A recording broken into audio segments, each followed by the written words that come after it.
Takumi Kayano, un joven que hasta hace solo unos días llevaba una vida común en Japón, ahora se enfrenta a 3 monstruos en un mundo completamente diferente, luchando por sobrevivir. Afortunadamente se trata de criaturas de nivel bajo, del nivel C para ser más específico, lo que le permite manejarlas sin verse abrumado por su número. Con precisión y calma, Takumi utiliza una técnica especial que no solo le permite derrotarlos con eficacia, sino también almacenarlos dentro de su espacio dimensional, una habilidad que adquirió tras llegar a este mundo. Mientras combate, su mente regresa a aquel momento clave que cambió su destino. Recuerda el día en que fue transportado por primera vez a este nuevo mundo, producto de un incidente provocado por el dios Shinfirth. Aquel ser divino, responsable accidentalmente de su muerte, se mostró completamente abatido. Había intentado reparar una grieta espacial provocada por un uso excesivo de poder, y sin querer, terminó involucrando a Takumi en el proceso. Consciente de su error y deseando compensarlo, Shinfirth lo llevó a este mundo que se encontraba bajo su jurisdicción. Como dios, reconstruir el cuerpo de Takumi fue sencillo. Le otorgó uno nuevo, prácticamente igual al que tenía en la Tierra, y además le implantó numerosas habilidades y talentos especiales para que pudiera desenvolverse con libertad en este entorno desconocido. Justo cuando sus recuerdos comenzaban a perderse entre pensamientos, un sonido lo sacó de su concentración. Al girar la vista, Takumi se encontró con una escena inesperada. 2 niños pequeños, gemelos de apariencia idéntica, estaban de pie frente a él, observándolo en silencio. Takumi saludó con amabilidad a los pequeños, pero no recibió ninguna respuesta. Curioso, utilizó sus habilidades para examinar su información y descubrió que ambos tenían 5 años, aunque no contaban con nombres registrados. Decidió entonces llamarlos Allen y Elena. Al notar el estado en el que se encontraban, desaliñados, con ropa rota y signos claros de haber estado solos mucho tiempo, no dudó en ofrecerles comida caliente y prendas limpias. Aunque los niños no pronunciaron palabra alguna, aceptaron su ayuda en silencio. Takumi comprendió que dejar a 2 pequeños sin compañía, en un mundo tan peligroso, era inaceptable, así que les propuso que lo acompañaran. Sin oponerse, los gemelos comenzaron a seguirlo, como si algo en su interior les dijera que podían confiar en él. Takumi, sorprendido por la conexión que sentía hacia ellos, redujo su ritmo para no forzarlos, pero mientras avanzaban, fueron interceptados por un monstruo. Preocupado por la seguridad de los niños, Takumi se preparó para protegerlos, pero antes de que pudiera actuar, Allen y Elena se adelantaron con una velocidad inesperada. En un abrir y cerrar de ojos, derribaron al monstruo con una fuerza que descolocó completamente al aventurero. A partir de ese momento, Takumi dejó de verlos como simples niños indefensos. Durante el resto del viaje, su rol como protector quedó en segundo plano, ya que Allen y Elena demostraban una capacidad sorprendente para manejar las situaciones. Al caer la noche, encontraron un lugar tranquilo para descansar. Encendieron una fogata, cocinaron la carne recolectada y disfrutaron de una velada tranquila. Tras la comida, Takumi los abrazó con ternura hasta que se durmieron. Fue un día agotador, pero lleno de pequeñas alegrías. A la mañana siguiente, llegaron finalmente a la puerta de entrada de la ciudad. La seguridad era estricta y los guardias no tardaron en interrogarlos. Al escuchar que venían del bosque extranjero, se sorprendieron. Aquella zona era conocida como un territorio de nivel A, extremadamente peligroso para cualquier aventurero, y más aún para un joven acompañado por 2 niños. Takumi explicó que solo había estado en el borde del bosque, lo que logró disipar las sospechas. Sin embargo, ninguno de los 3 contaba con documentación. Los enviaron a la oficina correspondiente para completar los registros. Allí se les pidió que colocaran sus manos sobre una esfera mágica, utilizada para detectar antecedentes criminales. Como era de esperarse, pasaron la prueba sin inconvenientes, recibieron identificaciones temporales y fueron instruidos para dirigirse a una residencia cercana, donde podrían formalizar sus documentos. Después de eso, Takumi se encaminó hacia una iglesia. Al llegar, pidió a los niños que esperaran fuera mientras él se acercaba a una estatua que representaba a Shinfirth. Se arrodilló a orar, y en ese momento, su conciencia fue transportada a un espacio sagrado, donde solo él y el dios podían comunicarse. Takumi relató todo lo que había vivido en el bosque, incluyendo el hallazgo de los gemelos, y confesó sentirse incapaz de criarlos adecuadamente. Shinfirth no solo se negó a aceptar su decisión, sino que dejó entrever que todo había sido una prueba. Al parecer, ese dios sabía más sobre los niños de lo que dejaba ver. Según explicó, Allen y Elena no eran niños comunes y corrientes. De hecho, su existencia estaba vinculada a los 4 grandes dioses restantes. Teóricamente, representaban un riesgo considerable, aunque no reveló más detalles. Takumi reafirmó su decisión de cuidar de ellos. Al salir de la iglesia, los tomó de la mano y caminaron juntos hasta alquilar una habitación en una posada cercana. Al ver la cama cómoda y limpia, los niños se lanzaron sobre ella con entusiasmo. Esa noche los 3 compartieron la misma cama, descansando plácidamente hasta la mañana siguiente. Al despertar, Takumi se sorprendió al ver que Allen y Elena ya estaban despiertos, y más aún cuando ambos le devolvieron el saludo matutino. Era la primera vez que se comunicaban con él de forma tan directa, lo cual marcó un pequeño pero significativo avance en su vínculo. Decidido a establecerse como aventurero, Takumi se dirigió al gremio. El lugar estaba abarrotado, lo que puso nerviosos a los niños. Tras esperar su turno, completó los trámites y recibió una explicación básica sobre el sistema de rangos. En ese mundo, los aventureros eran clasificados desde el nivel F hasta el S, siendo este último reservado para los más poderosos. Aunque existía una categoría aún superior, nadie había sido capaz de alcanzarla. Takumi fue registrado como aventurero de nivel 11 y aceptó su primera misión, recolectar hierbas especiales. Junto a Allen y Elena, se internó en el bosque y les enseñó cómo distinguir las plantas correctas. Para su sorpresa, los niños aprendieron con rapidez y recolectaron una cantidad muy por encima de lo solicitado, dejando asombrado al personal del gremio. Al regresar y entregar el botín, recibieron su primer pago, pero justo en ese momento, un hombre de aspecto hostil se acercó y provocó a Takumi sin razón aparente. Lo que no esperaba era que Allen y Elena, sin dudarlo, lo enfrentaran y lo dejaran fuera de combate en un instante. Aunque Takumi intentó detenerlos, ya era demasiado tarde. Justo después del altercado en el gremio, apareció el mismo soldado que Takumi y los niños habían conocido al llegar a la ciudad. Al ver la situación, alguien del lugar intervino rápidamente y apartó al alborotador. Al volverse hacia Takumi, el soldado notó que Allen y Elena estaban al borde del llanto.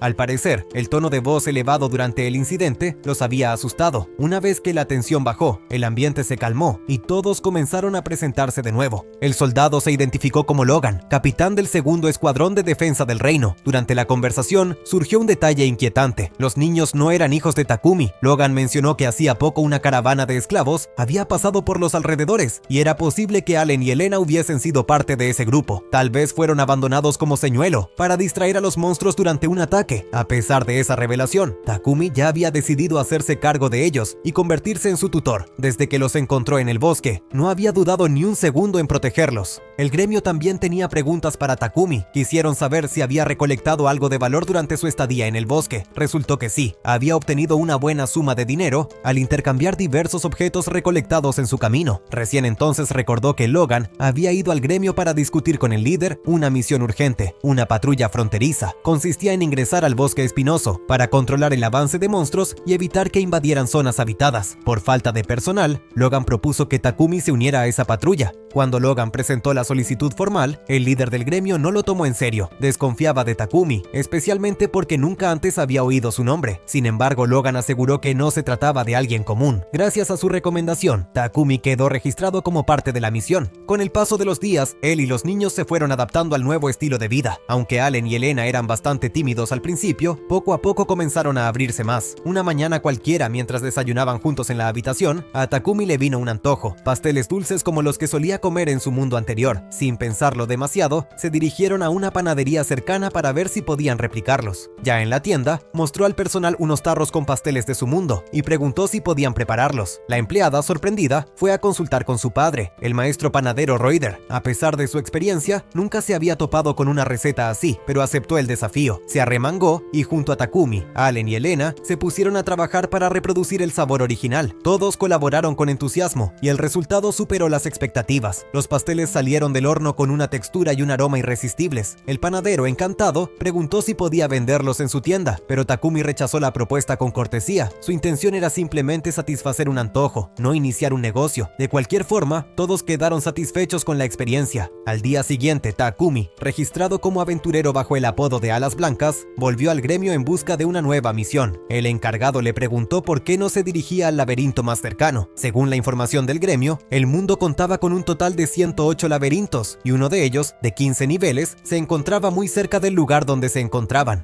Curioso, decidió aventurarse en él junto a Allen y Elena. Aunque explorar el laberinto completo requeriría varios días, Takumi quería probar algunos niveles para ganar experiencia. Salieron equipados como si fueran a una excursión, listos para lo que fuera. Gracias a las habilidades sensoriales extraordinarias de los gemelos, el recorrido fue sorprendentemente fluido. Siempre se orientaban en la dirección correcta y nunca se perdían. En poco tiempo, ya se encontraban en el tercer nivel. Allí se toparon con un monstruo topo de aspecto inofensivo. Mientras Takumi analizaba el nivel de peligro, Allen y Elena actuaron por cuenta propia y lo derribaron sin esfuerzo. El monstruo, al ser vencido, dejó caer un objeto, el bigote de topo. Luego de ese encuentro, los tres se detuvieron a cocinar dentro de la misma cueva. Compartieron la comida como una pequeña familia, y cuando terminaron, los niños se durmieron entre los brazos de Takumi. Los días que siguieron mantuvieron el mismo ritmo: avanzar por el laberinto, enfrentarse a monstruos, cocinar, descansar y continuar. Con ese patrón llegaron hasta el 10º nivel. Allí encontraron un cofre del tesoro que contenía 2 pociones, una para restaurar la energía y otra para curar heridas. Para un viaje de exploración inicial, el botín obtenido era más que satisfactorio. De forma completamente inesperada, un enorme mono apareció a espaldas del grupo. No hubo tiempo de reaccionar, fue derrotado al instante, cayendo inconsciente y dejando tras de sí un puñado de su pelaje como botín. Takumi quedó impresionado, no solo por la velocidad con la que los niños actuaban, sino por lo instintivas que parecían sus habilidades. Cada movimiento de Allen y Elena, desde los cálculos hasta el combate, no mostraba rastros de entrenamiento formal, sino de un talento innato que escapaba a lo común. La cantidad de monstruos comenzó a aumentar. Desde algún lugar emergió una lombriz de tierra gigantesca, con un cuerpo cubierto de arcilla. Esta vez Takumi decidió encargarse personalmente, y al mismo tiempo aprovechó para poner a prueba su propia puntería con el lanzamiento de piedras. La criatura fue aplastada antes de tener la oportunidad de hacer algo. Poco después, el sonido de zumbidos anunció la llegada de un enjambre de abejas. Los gemelos reaccionaron con la misma rapidez de siempre, reduciendo a los insectos sin dificultades. Dado que no eran venenosos, Takumi los dejó pelear libremente. Cuando las abejas fueron derrotadas, dejaron caer un preciado botín, miel pura. Al verla, Takumi no perdió el tiempo y montó una cocina improvisada en ese mismo lugar. Preparó tostadas con mantequilla y salsa de miel. El resultado fue simplemente delicioso. Allen y Elena comieron con entusiasmo, disfrutando como nunca. El aroma de la miel pareció atraer a más enjambres, que llegaron uno tras otro, pero fueron fácilmente eliminados. El grupo pronto se encontró con una montaña de miel acumulada. Después de varias batallas y muchos dulces, finalmente llegaron al piso 15 del laberinto, el último nivel. Al cruzar la puerta, los recibió un gusano colosal, claramente el jefe final del lugar. Takumi no dudó y se lanzó al combate. A diferencia de los monstruos anteriores, este resistió el primer y segundo ataque. Solo al tercer movimiento cayó derrotado. Al hacerlo, soltó una gran cantidad de objetos valiosos, que Takumi almacenó cuidadosamente antes de continuar. Al fondo, una escalera de teletransporte los esperaba junto a un cofre. Al abrirlo, encontraron bombas mágicas diseñadas para provocar detonaciones. Para su sorpresa, Allen y Elena se acercaron con curiosidad a tocarlas como si fueran juguetes. Takumi los detuvo antes de que hicieran algo peligroso y les indicó que colocaran las manos sobre el orbe de regreso. Así, los tres salieron sanos y salvos del laberinto. Apenas afuera, un enorme lobo de clase S apareció. Sin embargo, su comportamiento era el de un cachorro dócil. Al revisar su información, Takumi descubrió que el lobo estaba vinculado a él mediante un contrato. Sospechó que debía ser obra de Shin Firth, por lo que no se sorprendió demasiado. Allen y Elena lo llamaron Jun. Como no era seguro que un monstruo de ese nivel apareciera en la ciudad, Takumi le ordenó a Jun que se ocultara en su sombra, al menos hasta tener más información. Después, fueron directamente a la iglesia para consultarlo con Shin. El dios, sin embargo, aseguró no tener idea de dónde había salido esa criatura. Era posible que hubiese sido enviada por el dios del agua, como una forma de agradecerle por haber cuidado de los gemelos. Al enterarse de esto, Shin se mostró molesto. No quería quedarse atrás, así que le indicó a Takumi que al día siguiente se dirigiera al campo abierto, donde recibiría una bestia divina como regalo personal. Al llegar al lugar indicado, fueron recibidos por un majestuoso tigre blanco y un ave de gran tamaño, ambas bestias sagradas enviadas por el dios del viento. Allen y Elena pidieron que les pusiera números, y Takumi, aceptando con gusto, completó el ritual de vinculación. Los niños celebraron con alegría, y las bestias también demostraron gran simpatía hacia ellos. En su espacio de almacenamiento, Takumi encontró collares mágicos para mascotas, pero Allen y Elena, con la mirada llena de ilusión, quisieron probárselos también. Él se negó de inmediato, sabiendo que haría mal en tratarlos como mascotas, pero ante la tristeza en sus rostros, no pudo resistirse. Buscó de nuevo y con suerte encontró 2 collares especiales que les quedaban perfectos. Uno tenía forma de garra y era capaz de neutralizar la magia. El otro podía anular fuerzas externas y permitir el rastreo. Ambos eran funcionales y al mismo tiempo seguros. Además, los collares de las bestias podían ajustarse de tamaño, lo que permitía que se transformaran y pasaran desapercibidas como un perro y un gato blancos. Ya no parecía que representaran una amenaza, lo que les permitió ingresar fácilmente a la ciudad. En la entrada, los niños mostraron sus nuevos pases de viaje, lo que permitió que el grupo atravesara sin inconvenientes. Mientras caminaban por la la ciudad, pasaron frente a una juguetería. Elena se quedó mirando con curiosidad, incapaz de apartar la vista. Takumi lo notó y la llevó adentro junto a Allen. El lugar estaba lleno de cintas de colores y adornos para el cabello. Takumi tuvo la idea de ponerle un lazo a Elena, y al ver lo adorable que se veía, incluso la dueña del local quedó sorprendida. Inspirado, Takumi eligió un lazo negro para sí mismo, más como gesto simbólico que por querer usarlo realmente. Luego preguntó a Allen si deseaba algo, pero el niño negó con firmeza. No le interesaban ese tipo de cosas, como era de esperarse. La dueña, encantada con la ternura de ambos niños, los invitó a probarse ropa nueva. Takumi terminó comprando más de lo previsto, incluyendo un conjunto adicional. La mujer los despidió con una sonrisa, animándolos a volver cuando quisieran. Esa noche, cuando los niños ya estaban dormidos, Takumi se quedó pensando. Aunque Elena había recibido un obsequio especial, Allen no. Se prometió que la próxima vez le conseguiría algo que fuera solo para él. No quería que ninguno de los dos se sintiera desplazado. A la mañana siguiente, luego del desayuno, el grupo de Takumi se preparó para una nueva misión. Esta vez, debían adentrarse en el bosque extranjero, junto a soldados del ejército, con el objetivo de eliminar monstruos. Al llegar a la puerta de la ciudad, se encontraron con el capitán Logan, de cabello rojizo, y su segundo al mando, Isaac. Tras una breve conversación partieron rumbo al bosque. Sin embargo, Takumi, gracias a su percepción extrasensorial, sintió que estaban siendo observados. No era el único. Allen y Elena también parecían haberlo notado. Pensó que probablemente se trataba de la atención que atraían los gemelos. A pesar de su corta edad, ya actuaban como aventureros, lo que naturalmente despertaba la curiosidad de quienes los veían. Una vez dentro del bosque, los grupos se dividieron en 3 equipos. No habían avanzado mucho cuando el equipo de Takumi fue interceptado por un lobo rojo. Antes de que cualquier soldado pudiera reaccionar, Allen y Elena se lanzaron al frente con una ferocidad impresionante, y con un solo ataque combinado, lo derribaron. Aquella demostración dejó atónitos a todos los presentes. Era la segunda vez que el resto del grupo comenzaba a preguntarse quiénes eran realmente esos 3. Entonces, una bengala roja estalló en el cielo, señal clara de que otro equipo estaba en peligro. Usando su habilidad para manipular el viento, Takumi saltó directamente hacia el lugar de la señal. Su llegada fue tan rápida que dejó a todos con la boca abierta. Apenas llegó, se dio cuenta de que uno de los soldados estaba herido, así que, junto a los niños, se lanzó a la ofensiva contra una manada de lobos. Uno tras otro, fueron cayendo hasta formar una montaña de cadáveres. Cuando el resto de los soldados llegó al lugar, quedaron paralizados ante la escena. No podían creer la fuerza que Takumi y los gemelos demostraban cada vez. Allen y Elena fueron elogiados con entusiasmo por su habilidad. Se mostraron visiblemente felices con el reconocimiento. Sin embargo, en medio de los aplausos, Takumi volvió a percibir aquella presencia extraña que los había estado siguiendo desde la mañana. Los gemelos también parecieron notarlo, mirando a su alrededor con inquietud. Logan lo notó y le preguntó si pasaba algo, pero Takumi prefirió no decir nada. No quería alarmar al resto del grupo sin pruebas concretas. Después de una jornada larga y agotadora, acamparon en el bosque para preparar la cena. Fue entonces cuando Takumi descubrió algo aún más desconcertante. Nadie allí sabía cocinar, ni los soldados, ni los aventureros, ni siquiera las otras niñas y niños del grupo. Tenían idea de cómo preparar una comida decente. Todos se limitaban a improvisar algo solo para llenar el estómago. Esto dejó a Takumi completamente perplejo, especialmente porque Allen y Elena estaban en pleno crecimiento, y la nutrición adecuada era fundamental. Como único responsable de ellos, no podía permitir que comieran cualquier cosa. Sin otra opción, tomó el control de la situación, sacó ingredientes de su espacio de almacenamiento, organizó al grupo, les enseñó cómo limpiar y preparar todo, y se encargó personalmente de la cocción. El resultado fue un éxito absoluto. Todos comieron con gusto, y la olla quedó completamente vacía. Al día siguiente, al despertar, Takumi notó que todos lo miraban con ojos brillantes. No había duda, se había convertido en el cocinero oficial del grupo. Preparó el desayuno para todos y luego retomaron el camino. Pero algo no andaba bien. A diferencia del día anterior, no encontraron ni un solo monstruo en el camino, lo cual era extraño considerando que en el borde del bosque habían sido atacados varias veces. Era probable que algo más poderoso estuviera oculto en lo profundo, y que su sola presencia hubiese ahuyentado a las criaturas menores. Por precaución, el grupo decidió avanzar unido. La líder del tercer equipo, una mujer llamada Tierra, se acercó para agradecerle personalmente a Takumi por haber salvado a su escuadrón el día anterior, pero mientras conversaban, Takumi volvió a sentir esa mirada insistente. Allen y Elena también se pusieron tensos, tomándose de las manos con fuerza y observando con temor a su alrededor. Sin decir nada, Takumi los tomó en brazos para tranquilizarlos. Era un gesto que ya se había vuelto parte de su rutina diaria. Aunque no sabía quién o qué los observaba, tenía claro que no permitiría que nada les hiciera hiciera daño. Mientras avanzaban, un monstruo gigantesco se cruzó en su camino. Su tamaño era descomunal, tan alto como un edificio de varios pisos, y su sola presencia bastó para bloquear todo el paso. Takumi, aún distraído por la presencia que sentía observándolos, no logró anticiparse al peligro. Allen y Elena intentaron correr hacia el frente, pero logró detenerlos justo a tiempo. Ese tipo de criatura era demasiado peligrosa incluso para ellos. El grupo entero se preparó para enfrentarla, pero pronto descubrieron que ni los ataques físicos ni la magia convencional tenían efecto alguno. La criatura no se inmutaba ante nada. Takumi, centrado en el combate, no se dio cuenta de que los gemelos se habían acercado demasiado al enemigo. Cuando los vio, ya estaban intentando aferrarse al cuerpo del monstruo, pero fueron lanzados al aire con violencia. Aunque se preocupó profundamente por ellos, sabía que no podía correr hacia su lado sin arriesgar aún más la situación. Tenía que actuar con todo su poder. Pidió al resto que distrajera a la criatura mientras él preparaba un hechizo de viento de alto nivel. Comenzó a canalizar su energía espiritual y tras unos instantes lanzó un ataque tan devastador que no solo cortó a la bestia en pedazos, sino que también partió los árboles a su alrededor. El terreno donde se encontraba quedó profundamente hundido y todos los presentes se reunieron en silencio a su alrededor, conmocionados por lo que acababan de presenciar. Sin perder tiempo, recogieron la sangre del monstruo, ya que era un recurso raro y valioso. Takumi corrió de inmediato hacia los gemelos, claramente preocupado, y agradeció a Iris, la sanadora del grupo, por haberlos tratado rápidamente. Fue entonces cuando, por fin, comprendió el origen de aquella presencia que lo había estado observando durante todo el día. Sin dudarlo, avanzó hasta un hombre que se encontraba entre los soldados y le puso la espada en el cuello. El sujeto, completamente asustado, cayó de rodillas temblando. Nadie entendía lo que estaba ocurriendo, así que Takumi explicó lo que había descubierto. Desde el comienzo de la misión, esa sensación de ser observado venía de él. Aunque el hombre insistía en negarlo, su nerviosismo lo delataba. El capitán Rudolph intervino, señalando que mirar fijamente a un compañero durante una batalla podía ser extremadamente peligroso, al punto de provocar un descuido fatal. El nombre del hombre era Sabios, y su motivación para observar a Takumi resultó ser aún más desconcertante. Sentía celos, admiraba al capitán Logan y veía a Takumi como su rival, no en la batalla, sino en el terreno amoroso. Takumi, desconcertado, trató de dejar en claro que aquella admiración malinterpretada no tenía sentido alguno. Lo único que buscaba era proteger a Allen y Elena. El malentendido causó cierta incomodidad, especialmente en Logan, quien aclaró que no tenía ningún interés más allá de lo profesional. A pesar de eso, Sabios no parecía dispuesto a rendirse. Ya caía la tarde, y con el ambiente aún tenso, todos insistieron en que Takumi preparara la cena. Aunque el incidente lo había dejado de mal humor, al ver que Allen y Elena también lo pedían, no pudo negarse. Esa noche, mientras preparaba la comida,